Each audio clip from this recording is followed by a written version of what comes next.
बिस्मिल्लाहिर्रहमानिर्रहीम। अस्सलाम वालेकुम नाज़रीन, प्रोग्राम लाइव शो के साथ में हूँ आपका मेज़बान समर अब्बास कज़ाफ़ी और आप देख रहे हैं डेली माउंटेन। नाज़रीन, इस वक्त गिलगित बल्तिस्तान में जो है वो इलेक्शन का मौसम जो है वो इस वक्त चल रहा है। साल में वैसे 4 मौसम आते हैं, लेकिन हर 5 साल के बाद एक मौसम आता है इलेक्शन का मौसम, जिसमें लोग अपने जो है वो अपनी राय के ज़रिए से, अपने वोट के ज़रिए से अपने लिए लीडर का इंतखाब करते हैं। इस वक्त 7 जून को गिलगित बल्तिस्तान के जनरल इलेक्शन होने जा रहे हैं 24 हल्कों से। हम इस वक्त मौजूद हैं हल्का 3 यहाँ पे तन्योर के अंदर, और जो कि हल्का 3 रकबे के लिहाज से भी और आबादी के लिहाज से भी बहुत बड़ा हल्का है।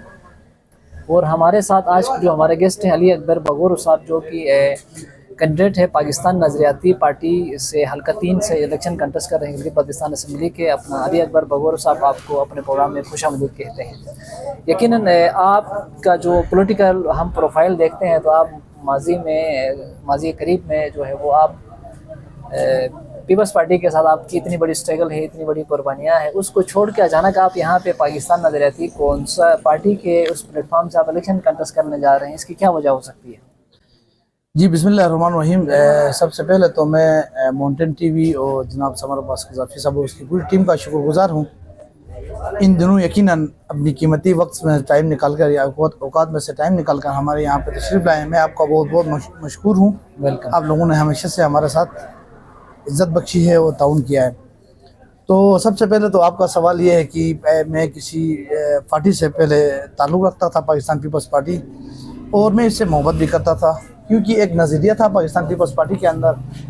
और पीपल्स पार्टी जो है जमहूरी पार्टी थी, आवाम की इज़्ज़त, वक़ार और आबरू का ख्याल रखती थी और नौजवानों को हमेशा से मौका देती थी कि वो जो अपने मुल्क के लिए, अपने जज्बे के लिहाज से अपना काम कर सके। पाकिस्तान पीपल्स पार्टी जो है नौजवानों की पार्टी थी, आवाम की पार्टी थी, बुज़ुर्गों की पार्टी थी, गरीबों की पार्टी थी। तो एक्चुअली आप खुद बेखूबी वाकिफ़ हैं, पाकिस्तान पीपल्स पार्टी के चेयरमैन हैं, नौजवान हैं, यंग हैं, हमारे तरह एनर्जेटिक हैं, इसको पार्टी का चेयरमैन बनाया गया। यकीनन ये एक खुशाइंदा बात थी नौजवानों के लिए और पाकिस्तान के लिए। तो जब आम आदमी, आम गरीब का, ये गरीबों की पार्टी थी, जब एक गरीब का वर्कर, एक नौजवान जो एक्टिविस्ट है, जिसने पार्टी के लिए वक्त दिया, सर्फ किया, एक नौजवान को मौका मिलने का वक्त आया, जब बिलावल साहब, पूरे पाकिस्तान के अवाम उसको इज़्ज़त देते हैं, उसको वक़ार देते हैं, नौजवान होने के नाते उसको चेयरमैन एक्सेप्ट करते हैं, तो एक पीपल्स पार्टी का एक वर्कर भी अपने हक लेने में बिलावल की सफ़े अव्वल में खड़ा होना चाहिए। पीपल्स पार्टी में सबसे पहले विरासती सियासत बन गई, और दूसरा पार्टी के साथ जिस शख्स ने पार्टी के साथ गद्दारी की, जिस शख्स ने पार्टी को छोड़ा, उसी को दोबारा पीपल्स पार्टी के अंदर बहाल कर दिया गया, उसी को दोबारा पीपल्स पार्टी के अंदर पजीराई मिली।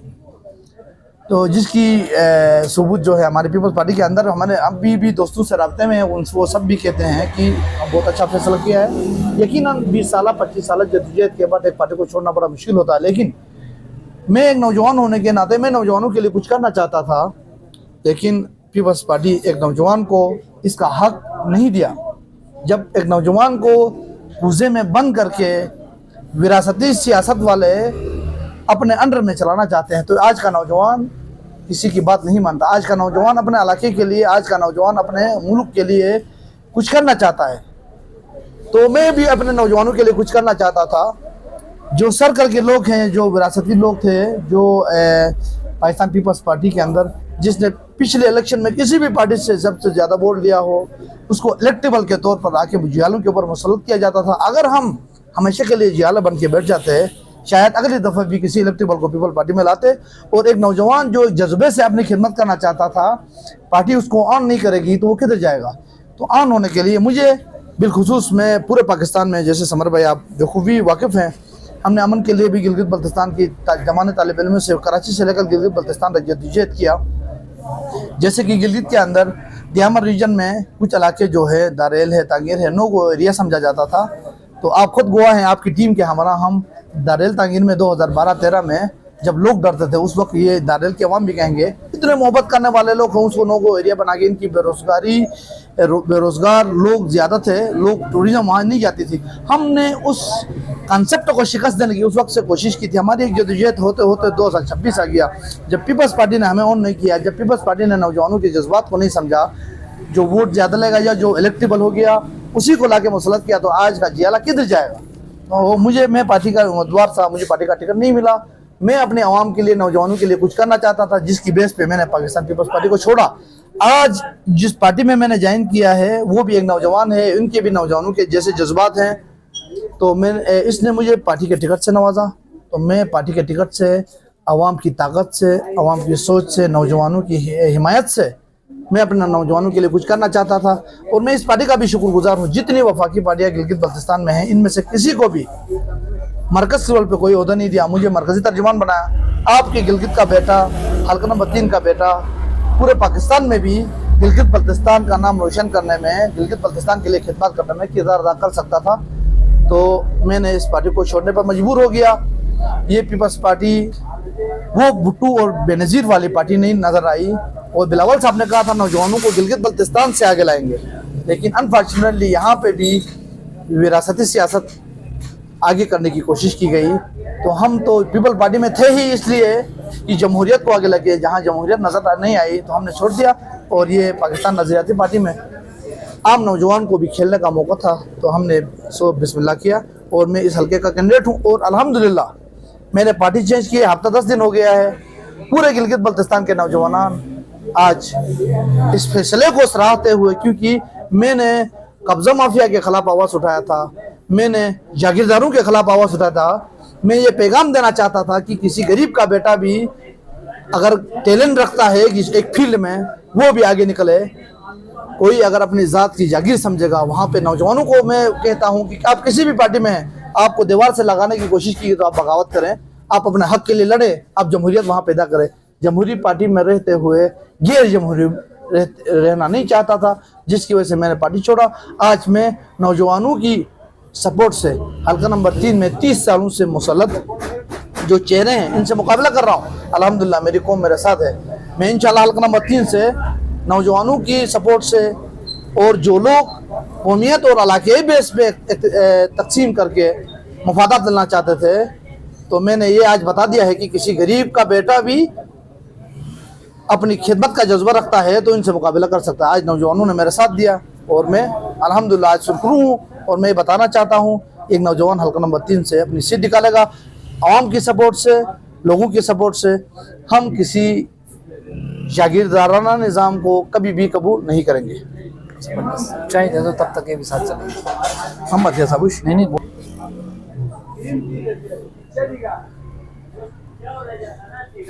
अली अकबर साहब, आपने बहुत प्यारी बात बताई कि इस वक्त हम देखते हैं गिलगित बल्तिस्तान के पॉलिटिक्स के अंदर यहाँ पे एक मौरूसी सियासत है। पॉलिटिकल पार्टीज़ के अंदर भी रियल जो डेमोक्रेसी है वो हमें नज़र नहीं आ रही है। और ये जो विरासती जो कल उसकी पॉलिटिक्स की बात किया, जो मौरूसी सियासत है उसकी बात किया, इससे आवाम की जो है वो छुटकारा, आवाम के उसको कैसे जो है वो इस दलदल से बाहर निकाला जा सकता है। जैसे मैंने 20 साल 24 साल जदोजहद किया, कुछ लोगों का, कुछ दोस्तों का कहना यह था कि आपका ये फैसला जो है गलत है। मैं एग्जांपल देना चाहता हूँ, दलदल से निकलने के लिए कुछ कभी कभी फैसले आपकी सपोर्ट आवाम की चाहिए, किसी पार्टी का नहीं। आवाम है तो वो पार्टी भी आवाम के साथ है, आवाम नहीं है तो वो पार्टी भी नहीं है। जब आवाम मेरे साथ है, नौजवान मेरे साथ हैं, मैं खुद को उधर हमेशा के लिए विरासती लोगों के पीछे नारे लगाता रहूँगा, तो मैं अपने कौम के लिए कैसे कुछ कर सकता था। मैंने फ़ौरन डिसीजन ली, और आवाम अगर मुझे मेरे साथ नहीं देते तो मेरा ये नज़रिया ख़राब हो जाता। मैं गिलगित बल्तिस्तान के दोस्तों को कहना चाहता हूँ, मैं पाकिस्तान नज़रियाती पार्टी में शामिल हो गया, उसकी तारीफ नहीं करना चाहता हूँ। चाहे नून लीग हो, जैसे हमारा हल्के के अंदर नून लीग ने आपने देखा, एक आदमी 10 जगहों से चेंज करके आया है। मुश्किल वक्त में खड़ा होना नौजवान को फ़ायदे के टाइम दीवार से लगाया गया। उसको मुजाहिमत करनी चाहिए थी। मैंने, मेरा दोस्त है, मैंने उसको कॉल करके कहा, उसको मुजाहिमत करने की जगह पे सर तस्लीम खम किया। अगर मैं भी करता तो कल का नौजवान जो है इन माफिया से सामने डट के खड़ा नहीं होता। मैं नौजवान गिलगित बल्तिस्तान को कहता हूँ कि आप किसी भी पार्टी में हैं, 30 सालों से यानी विरासती समझ के एक घर के ही अगला बंदा चाचा को ट्रांसफर, भतीजे को ट्रांसफर, बेटे को ट्रांसफर करेगा, तो किसी गरीब के घर में कोई टैलेंट पैदा हो, वो या वो अपने गिलगित बल्तिस्तान के नौजवानों को खिदमत करना चाहता है, तो वो बूथ कैसे तोड़ेगा। एक गरीब के लिए ये प्राउड कल्चर का मुकाबला करना बड़ा मुश्किल होता है। तो इसके लिए सबसे पहले मैंने गिलगित बल्तिस्तान में सारे नौजवान मुझे जानते भी है, बेखूबी वाकिफ हैं। मैं इस पार्टी को पसंद भी करता था, लेकिन नौजवानों के मसाइल को मद्देनजर रखते हुए, नौजवानों को मसाइल को आगे लेके जाने के लिए मुझे ये सख्त फैसला लेना पड़ा। आज लिया है, अल्हम्दुलिल्लाह पजीराई मिल रही है। अगर आज मुझे गिलगित बल्तिस्तान के नौजवान इस सीट से हल्का नंबर 3 के नौजवान और आवाम मुझे जिताते हैं, तो समझो कि विरासती सियासत के ऊपर कील ठोक दिया मैंने। तो मैं नौजवानों से गुजारिश करता हूँ कि मेरा सपोर्ट नहीं, बल्कि आने वाले मुस्तकबिल का किसी गरीब के घर को भी संभालने के, किसी गरीब का टैलेंट को भी आगे लाने के लिए हम सबको इन विरासती सियासतदानों के खिलाफ शीश पे लाई हुई दीवार बन के खड़ा होना होगा। अगर हम बीगी बिल्ली बनेंगे, इनके सामने साथ तस्लीम खम करेंगे, तो हम कभी भी ये जो विरासती लोग हैं इनके मुकाबला नहीं कर सकते हैं। मैंने इब्तिदा किया है, मैं गिलगित बल्तिस्तान के नौजवानों से गुजारिश करता हूँ, आए मेरे प्लेटफॉर्म में हमारे साथ दे, हम नौजवानों का गौरव बनाएंगे और हम ये बताएंगे कि न ही पीपल पार्टी किसी की जेब की जागीर है, न नून जी किसी की जेब की जागीर है, न पीटीआई किसी की जेब की जागीर है। जो गिलगित बल्तिस्तान का काबिल फखर बेटा होगा वो आवाम की खिदमत करे। इन्होंने तो गिलगित बल्तिस्तान का बेड़ा गर्क कर दिया। आपका गिलगित बल्तिस्तान के अंदर पीएचडी के होल्डर्स एक घर में 2-2-3 अपनी गाय बेचकर जिन्होंने बच्चों को पढ़ाया वो डिग्री लेके परेशान है। ये तो कलवट और ठेकेदारों को, कलवट और सड़क की सियासत करते हैं, और ठेकेदारों को, अपने ठेकेदारों को जो 5 साल के बाद उनको इलेक्शन में लगाए उनको आगे करते हैं। आप प्राइवेट सेक्टर के ऊपर काम करें, आपके घर में जो बच्ची बेरोजगार बैठी है उसको आगे लाए, आपके घर के अंदर आपको बच्चे पीएचडी की डिग्री लेके बैठा उसको आगे लाने के लिए कौन से प्रोजेक्ट लाया है। गिलगित बल्तिस्तान में प्राइवेट सेक्टर 0 है। मैं चाहता हूं नौजवानों को लेके, इन बुतों को, इन विरासती सियासतदानों को सबक सिखाने के यही वक्त है। अगर आप आज साथ नहीं देंगे, कल किसी और का बेटा जुरात करके बगावत कर रहा है किसी पार्टी से, किसी विरासती सियासतदान के सामने खड़ा होगा तो वो नाकाम होगा, तो ये नाकामी का सिलसिला आगे चलेगा और नौजवान हौसला नहीं कर पाएंगे। आज मैंने हौसला किया, मेरा साथ दे, ताकि अगला नौजवान किसी और पार्टी में भी किसी काबिज के नीचे काम कर रहा है तो वो डट के निकले और अपने आवाम के साथ मिलकर अपनी हैसियत के मुताबिक खिदमत कर सके। अच्छा अली अकबर साहब, डेफिनेटली आप पाकिस्तान नज़रियाती पार्टी के प्लेटफॉर्म से आप इलेक्शन कंटेस्ट कर रहे हैं, आपकी पार्टी का क्या मैनिफेस्टो है जीबी के हवाले से, इस पे थोड़ा सा बताइएगा। सबसे पहले तो हमारा पार्टी का मैनिफेस्टो यही है, आप देख रहे हैं ठेकेदारों को नवाजने के लिए गवर्नमेंट स्कूल बनाया जाता है, गवर्नमेंट डिस्पेंसरी बनाई जाती है, पैसे लेकर किसी को नौकरी में भर्ती करने के लिए इदारे बनाए जाते हैं। लेकिन गवर्नमेंट सेक्टर में जहाँ पे हज़ारों की तादाद में आबादी है, वहाँ पे 2, 4 से 5, 10 से 20 बच्चे रह गए हैं। क्यों? क्योंकि वहाँ पे पढ़ाने वाला बाप, पढ़ाने वाला टीचर उसी स्कूल से जहाँ पढ़ा रहा है वहाँ से अपने बच्चों को पढ़ाने के लिए मुतमईन नहीं है। हम चाहते हैं गिलगित बल्तिस्तान का चीफ मिनिस्टर का बेटा भी अपने बेटे के अच्छे मुस्तकबिल के लिए प्राइवेट सेक्टर की जगह पे अपने स्कूल, गवर्नमेंट स्कूल में तवज्जो दे। अपने गवर्नमेंट इदारों को जहाँ से तनख्वाह लेते हैं, गवर्नमेंट तनख्वाह देती है, उनको सपोर्ट करें। प्राइवेट सेक्टर में अपने बच्चों को प्राइवेट सेक्टर में भेजते हैं और गवर्नमेंट में दुनिया जहाँ की मसाइल क्लियर करके गरीब का बच्चा उधर जाके पिस रहा है। तो इधर भी तजाद है। हम चाहते हैं गरीब का बच्चा भी उस स्कूल में पढ़े, एमएलएस, एमपीएस, एमएनएस और जो ब्यूरोक्रेसी है इनके बच्चे भी इसी गवर्नमेंट स्कूल में पढ़े जहाँ पे गरीब का बच्चा पढ़ता है। वो अपने सहूलियात के उधर जाते हैं। और ये जो कॉन्सेप्ट है ये भी इसी सियासत की कड़ी के साथ टच करता है कि आज बाप तो कल बेटा, आज भाई तो कल भाई, सेम इसी तरीके से उसी गवर्नमेंट स्कूल के अंदर एक गरीब के बाद अगला गरीब जाएगा, एक गरीब अगला गरीब। जो अमीर तबका है, ब्यूरोक्रेसी है, एमएनएस है, एमपीएस है, वो गवर्नमेंट सेक्टर में अपने बच्चों को नहीं भेजेंगे, प्राइवेट सेक्टर में भेजेंगे और अपने बच्चों को अच्छी तालीम। और गरीबों के लिए फिर वही, गरीबों के लिए न स्कूल में इंसाफ है, गरीबों के लिए न सियासत में इंसाफ है। गरीब का टैलेंट आया और हम गरीब के टैलेंट को उजागर करने के लिए निकले हैं। आवाम हमारे साथ देगी इंशाल्लाह। हम इस मिशन को गिलगित बल्तिस्तान में आम करेंगे और हर गरीब का बच्चा जो टैलेंट रखता है वो गवर्नमेंट स्कूल में अच्छी तालीम हासिल करे और आगे बढ़े। और इसी के साथ हमारे पास गिलगित बल्तिस्तान में रोजगार के लिए 2 ही सेक्टर्स हैं। एक सो स्पोर्ट का आप इनके हालात देख रहे हैं, दूसरा टूरिज्म है गिलगित बल्तिस्तान का। टूरिज्म के ऊपर भी दुनिया जहाँ के गिलगित बल्तिस्तान में कभी शिया सुनी, कभी इंडिया कभी गिलगित और बल्ती करके हमें तकसीम करके टूरिज्म के ऊपर भी नुकसान देने की कोशिश कर रहे हैं। मैं गिलगित बल्तिस्तान के नौजवानों को ये बताना चाहता हूँ, खर्चा है आपके टूरिज्म का सेक्टर और सोशल सपोर्ट में दो ही आपके कारोबार रह गए हैं, प्राइवेट सेक्टर तो गिलगित बल्तिस्तान में नहीं है। इसके ऊपर भी हीले बहाने करके आपको गिलगित बल्तिस्तान के टूरिज्म रोका गया तो हम गुर्बत में एक दूसरे को, ये बलोचिस्तान वाला सीन होगा, उधर हमारे पास लोग पहाड़ों में निकलेंगे। मैं ये गिलगित बल्तिस्तान और पाकिस्तान की पॉलिसी बनाने वालों से भी गुजारिश करता हूँ, गिलगित बल्तिस्तान में टेक्निकल एजुकेशन जीरो है। कश्मीर में आप देख रहे हैं ओवरसीज के अंदर 1 और 2 बंदा जो बाहर बैठ के कमाता है और 10 घराने के लोग अच्छी तालीम हासिल कर रहे हैं। आपके गिलगित बल्तिस्तान के लोग बाहर नहीं है। मैं चाहता हूं स्किल डेवलपमेंट के ऊपर गिलगित बल्तिस्तान में काम करें और अपने बच्चों को बैरून मुल्क भेजे ताकि वो अपनी फैमिली को लेके जाए, अपने बच्चों को पैसे भेजे, अच्छी तालीम, एक गरीब का बच्चा भी अच्छी तालीम हासिल कर सके।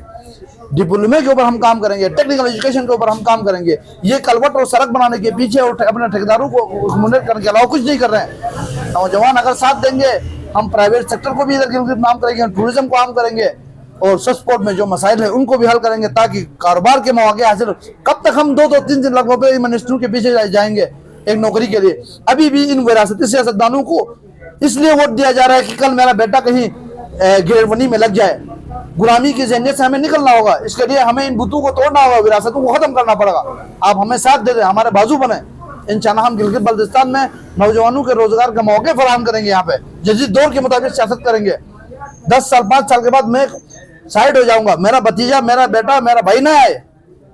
जिस गांव के अंदर, जिस गरीब घराने के अंदर, जिस गरीब सोसाइटी के अंदर टैलेंट है, वो टैलेंट आ गया है ताकि वो पूरे गिलगित बल्तिस्तान के लिए अच्छा तासुर दे, अच्छा साबित हो सके। चलिए अकबर साहब, आपने अपने डिस्कशन के दौरान जो विरासती जो बुत हैं उनको तोड़ने की बात की और गुलामी का जो माइंडसेट है उसको ख़त्म करने की बात है।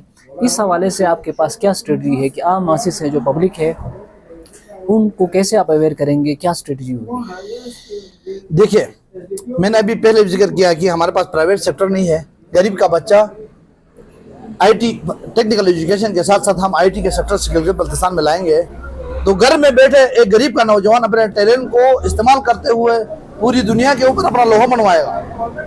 जब आपके पास आईटी का गवर्नमेंट जो है आईटी के मौके फराहम नहीं करेगी, आपके पास टेक्निकल एजुकेशन फराहम नहीं करेगी, तो गरीब का बच्चा किधर जाएगा? उस बेचारे ने तो फिर उसी एमएलए का 5 साल इंतजार करना है जिसको वोट देंगे तो इसके घर में 10 बार जाएंगे और उसको कहेंगे 2-3 लाख रुपए दे देते हैं, इसको नौकरी पे लगाओ। आपको पता है पहले से इस तरह हुआ है गिलगित बल्तिस्तान के अंदर। नवाज शरीफ के दौर में 2 रोड बने, वाह वाह जी डेवलपमेंट हो गया। पीपल पार्टी के दौर में 2 बंदे 3 लाख रुपए देके नौकरी पे लगे, वाह वाह गिलगित बल्तिस्तान में पीपल पार्टी नौकरियां देती है। अरे भाई, आप जो एमएनएस के इर्द गिर्द घूमते हैं, 2-4 बंदे तो अकोमोडेट होंगे। आपने पूरे जीबी के लिए कौन सी पॉलिसी लाया? उसके ऊपर हमें काम करने की जरूरत है। हम आईटी लाएंगे, हम गिलगित बल्तिस्तान को आईनी हुकूक दिलाकर गिलगित बल्तिस्तान के लोगों को इस हद तक एम्पावर करेंगे कि वो, अगर पाकिस्तान का बेटा आज आके गिलगित बल्तिस्तान में हमारे ऊपर सरपरस्ती करता है तो कल गिलगित का बेटा ये हैसियत रखता है कि वो पाकिस्तान में भी गिलगित बल्तिस्तान की नुमाइंदगी कर सके। समीना बेग ने, वजीर उस्मान जैसे लोगों ने पूरे पाकिस्तान में पाकिस्तान का नाम रोशन किया। वो फख्र पाकिस्तान है।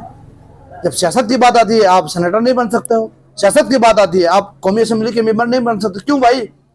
कोई बंदा मेरा सेनेटर बन सकता है, मेरा वोट लेके मेरे ऊपर हुक्मरानी कर सकता है, तो मैं भी हक रखता हूं कि मैं उनके ऊपर हुक्मरानी करूं। इन चीजों के लिए हम सबको, नौजवानों को सोचने की जरूरत है। इसके ऊपर हम काम करेंगे। दिल बहुत उदास है नौजवानों को लेके, क्योंकि मैं एक नौजवान हूँ, नौजवानों के एहसास को समझता हूँ। क्योंकि ये सियासत में फोटोग्राफरी बहुत ज्यादा की है, लोगों को लगता है कि इसके ताल्लुकदारी ज्यादा है। सारे मेरे पास आते हैं नौजवान, डिग्री लेके कहते हैं कि किसी तरीके से एडजस्ट कराओ। हमारे पास प्राइवेट सेक्टर नहीं है, खून के आंसू रोने को पड़ रहा है। मेरा गिलगित बल्तिस्तान का नौजवान आज कराची और पिंडी से गिलगित बल्तिस्तान आने से शर्माता है, कहता है कि बाप ने गाय भैंस जमीन बेच के पढ़ाया है, अब उधर रोजगार के मौके नहीं है, मैं गिलगित कैसे जाऊंगा? बाप इंतजार कर रहा है कि मेरा बेटा पढ़ के फारिग होकर कब आ जाए, वो उधर बैठ के होटल में बर्तन धो के गुजार कर रहा है। हमें शर्म से हमें डूब के मरना चाहिए। हम अभी भी उनको विरासती सियासतदानों के पीछे हैं। कोई एक बंदा डेवलपमेंट नहीं ला सकता है जब तक हम इज्तिमाई तौर पर स्ट्रेटजी न बनाए नौजवानों के लिए। हम चाहते हैं नौजवानों को आगे लाए। खवा वो किसी पार्टी में, एक पार्टी में लाना मुमकिन नहीं है। किसी भी पार्टी में है, नौजवान अपने हक के लिए निकलें। जब तक नहीं निकलेंगे आपको दबाते रहेंगे। ठीक है अली अकबर साहब, डेफिनेटली आपने अपने डिस्कशन में जो महरूमियाँ है या जो रिसोर्सेज इनकी यूटिलाइजेशन की बात की, डेफिनेटली एक अच्छे पॉलिटिशियन का रोल ये होता है कि वो आवाम के इश्यूज़ का कोई वेवर निकाले, उनका हल निकाले। आम जो इश्यूज़ हैं, अगर एक रेडा वाले से भी हम पूछते हैं तो वो मसाइल को तो एड्रेस करता है, लेकिन उसका हल निकालना ये एक पॉलिटिशियन का काम होता है। जैसा कि आपने कहा कि एक जो इलेक्टेड मेंबर होता है उसका काम कलवट बनाना, गली बनाना, रोड बनाना नहीं है, उसका काम अच्छी कानून साजी करना है। आपकी क्या स्ट्रेटजी होगी, क्या हिकमत अमली है कि आपके पास जो रिसोर्सेज हैं गिलगित पाकिस्तान के अंदर, उनका दानिशमंदाना इस्तेमाल आप कैसे करेंगे, और नौजवानों के अंदर जो महरूमियाँ हैं पिछले कई 6-7 अशरों से, उसके खात्मे के लिए क्या स्ट्रेटजी है? सबसे पहले तो मैं ये गिलगित बल्तिस्तान के नौजवानों को लेकर सबसे पहले हम एक काम करेंगे। इंटरनेट की गिलगित बल्तिस्तान में जैसे आप देख रहे हैं 2 किलोमीटर के फासले पे टावर है, फिर भी बात नहीं हो रही है। एक बंदा यहाँ से ऑनलाइन बैठ के, एक काबिल आदमी है जो अमेरिका में बैठे शख्स को पढ़ाना चाहता है, कनाडा में बैठे शख्स को पढ़ाना चाहता है, ऑनलाइन कुरान पढ़ाना चाहता है, ऑनलाइन सबक पढ़ाना चाहता है, ऑनलाइन करार लेना चाहता है, ये सहूलियात से महरूम है। आपके पास ये 5G फर्ज करे, हम 4G की जगह वो 5G गिलगित बल्तिस्तान में लॉन्च करते हैं, तो आज का बच्चा किसी देहात में रहते हुए अमेरिका से बात करेगा, किसी देहात में रहते हुए ओवरसीज में जहाँ जहाँ उनकी खिदमत हो सकती है वो करेगा। जब इसके पास ये सहूलत भी नहीं होगा तो घर में बैठ के किसी की खिदमत कैसे कर सकता है, हम उसके ऊपर करेंगे। और दूसरा, हमें हमेशा से मसलकी और इलाकाई बुनियादों में तकसीम किया गया है। नौजवान आए हैं, हौसला शिकनी करें। एक बंदा सोशल मीडिया में पोस्ट करता है, एक बंदा किसी मसलक के खिलाफ, इस कमेंट्स को निकालकर जिस मसलक के खिलाफ कमेंट किया है वो सारे निकलते हैं कि हमें ये कहा गया उसको गिरफ्तार करे। अरे भाई, हुकूमत को अपना काम करने दो। एक बंदा कहता है वो जहन्नम में जाए जिसने गलत किया है, एहतिसाब करने वाला हम कौन हो सकते हैं? एहतिसाब उसको क़यामत के दिन होगा। हम ठेकेदार बन जाते हैं। कोई शिया सुन्नी के खिलाफ कोई कमेंट करता है तो सारे सुन्नी बाहर निकल के एहतिजाज करते हैं, रास्ते में निकलने वाले को भी रोकते हैं, रकावट पैदा करते हैं कि हम नारे लगाते हैं। कोई सुन्नी शिया के खिलाफ कमेंट करता है, सारे शिया बाहर निकलते हैं कि हमें ये किया गया, वो किया। गवर्नमेंट को अपने काम करने नहीं देते हैं। इन सेक्टरियन इश्यूज को हम आगे बढ़ाते हैं। ये एहतिजाज वाला कल्चर बिला वजह नॉन इशू को इशू बना के गिलगित बल्तिस्तान को हमने तबाह किया है। कोई शिया सुन्नी, कोई इलाकायत, कोई मजहबियत हमारे इलाके में नहीं होना चाहिए। टैलेंट को आगे लाएं। हमें काबिल बेटू को गिलगित बल्तिस्तान के उनको मसलकी और इलाकाई बुनियादों में तकसीम करके कमजोर करने की बजाय उनको आगे करने की चाहिए, ताकि गिलगित बल्तिस्तान में टैलेंट आगे आ जाए और गिलगित बल्तिस्तान रोशन हो जाए। ये हमारा मंशूर है, हम इसके ऊपर वर्क कर रहे हैं और आगे भी करेंगे। और मैं चाहता हूँ ये जो नून में फला बंदा काबिज, PP में फला बंदा काबिज, PTI में फला बंदा काबिज, ये काबिजी नहीं होना चाहिए। आज मुझे गिलगित बल्तिस्तान में की मरकज में इस पार्टी में जिम्मेदारी दी गई है। जब हमारी पार्टी अगर इख्तियार में आएगी तो मैं नौजवानों ने गिलगित बल्तिस्तान से वादा करता हूँ 4-5 साल 10 साल अपने खिदमत अंजाम देने के बाद खुद इस्तीफा दूंगा इस पार्टी की जिम्मेदारी से, कि कोई और बच्चा आए इधर आके वो भी सियासत करे, वो भी कुछ करे। ये ठेकेदाराना निज़ाम ने हमें इतना तबाह किया है कि अगले साल के लिए इलेक्शन के पैसे लगाने के लिए ठेकेदार तैयार करते हैं और अगली दफा फिर खड़े हो जाते हैं। एक गरीब इनको पराडो कल्चर का मुकाबला नहीं कर सकता है। हम इस कानून को एक्सेप्ट नहीं करेंगे। हारेंगे जीतेंगे मैदान का ऐसा है, लेकिन इस कल्चर के खात्मे के लिए हम आवाज़ बुलंद करेंगे जहाँ कहीं भी रहेंगे। जमहूरियत को जिंदा रखने के लिए हम लड़ेंगे। अकबर साहब, आप खुद एक नौजवान है, यूथ है। हमारे गिलगित पाकिस्तान के अंदर यूथ की तादाद भी बहुत ज़्यादा है। गिलगित पाकिस्तान का बच्चा पूरी दुनिया के अंदर अपने जो है वो सलाहियतों का लोहा मनवाता है। आपके पास यूथ के लिए क्या स्ट्रेटजी है? जो पढ़े लिखे नौजवान है उनको अकोमोडेट करने के लिए, उनके टैलेंट को जो है वो एक्सप्लोर करने के लिए क्या आप जो है वो काम करना चाहते हैं? सबसे पहले तो मैंने इंट्रो में पहले ही कहा है कि ये वारिसिन जो विरासती लोग हैं हर जगह पे कब्जे, उनको हटाएंगे तो टैलेंट आगे आ जाएगा। एक दूसरा, मैंने आपको पहले बताया है कि प्राइवेट सेक्टर में हम अगर काम करेंगे तो कोई भी घर में बेरोजगार नहीं रहा। मेरी बच्ची मेरी घर की दहलीज के अंदर पड़ेगी। आज भी मैं पंजाब, इस वक्त पिंडी में आप देख रहे हैं हजारों के हिसाब से हमारी बच्चियां उधर जाके पढ़ती हैं। काश वो प्राइवेट सेक्टर हमारे पास यहाँ होता, हमारी बच्चियां हमारे दरवाजे में पढ़ती। हमें क्या जरूरत है अपनी बेटियों को उधर परदेश में रखने की? उनका हमेशा सुबह शाम वालिदैन का एहसास, सोच इनके ऊपर होता है। हमेशा से वो बेचारियां उधर बैठ के दर पदर के ठोकरें खा रही हैं। हमारे बच्चे उधर होटलों में बैठ के बर्तन धोते हैं। किधर जाएंगे? क्या करेंगे हम लोग? नौजवानों को जब स्पेस नहीं दिया जाएगा तो क्या करेंगे?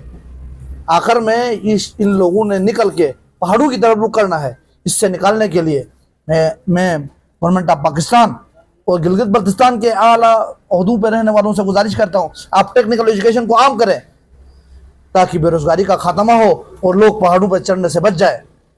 हम गिलगित बल्तिस्तान को जलते हुए नहीं देख सकते, कोई और देख सकेगा।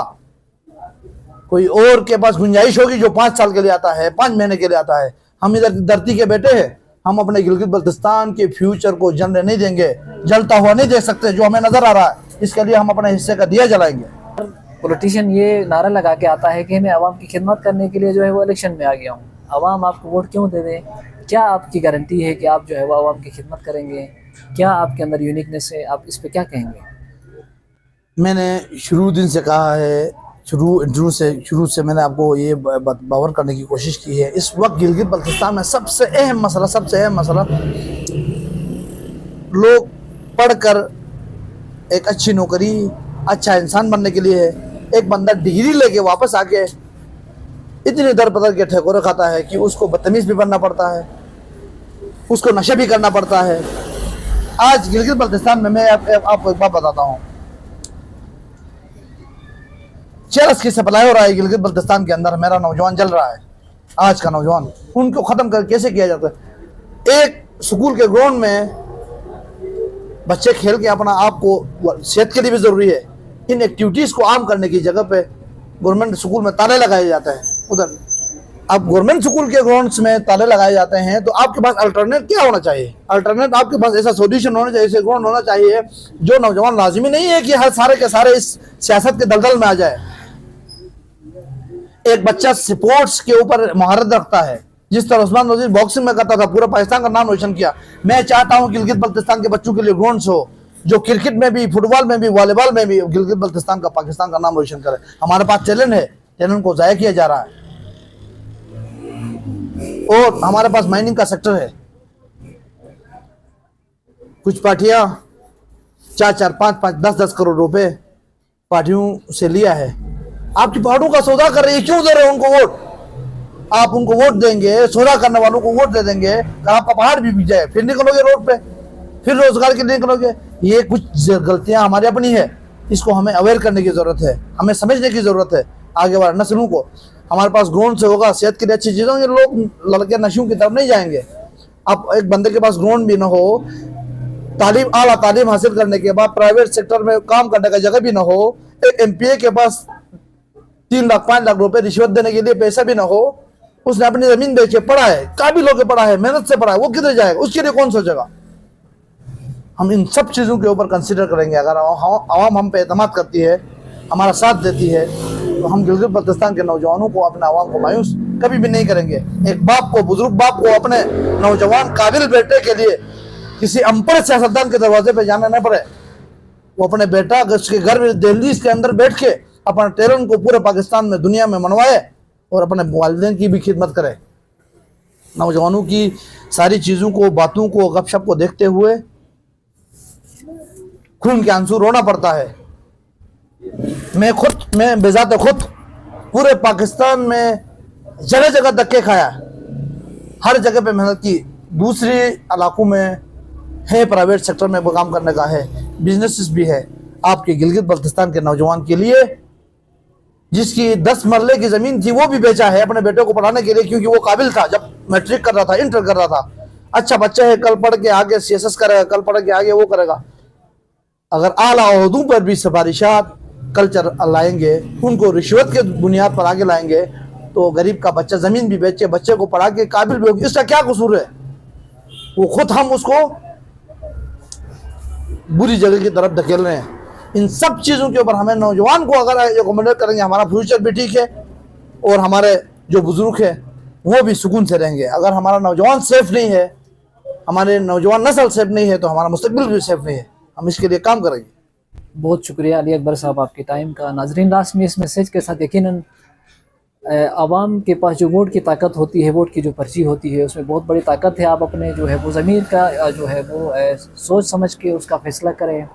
यकीनन जो विरासती सियासत है उसका खात्मा ज़रूरी है। अच्छी क़यादत, नए पढ़े लिखे लोग, अच्छे जो है वो फेयर लोग, ट्रांसपेरेंट लोग सिस्टम के अंदर जो है वो आना चाहिए। मेंबर जो असेंबली होता है उसका काम कलवट बनाना या गली बनाना या रोड बनाना नहीं है, उसका काम अच्छी कानून साजी करना है। यकीनन अच्छे कम्पिटेंट लोग हमारे ऐवानों में जाएंगे तो वो हमारे आवाम के जो फैसले होंगे, आवाम के इश्यूज़ को, रियल इश्यूज़ होते हैं, उनको एड्रेस अच्छी तरह कर सकेंगे। इसी के साथ किसी और प्रोग्राम में आपके साथ मुलाकात होगी। तब तक के लिए अल्लाह हाफ़िज़।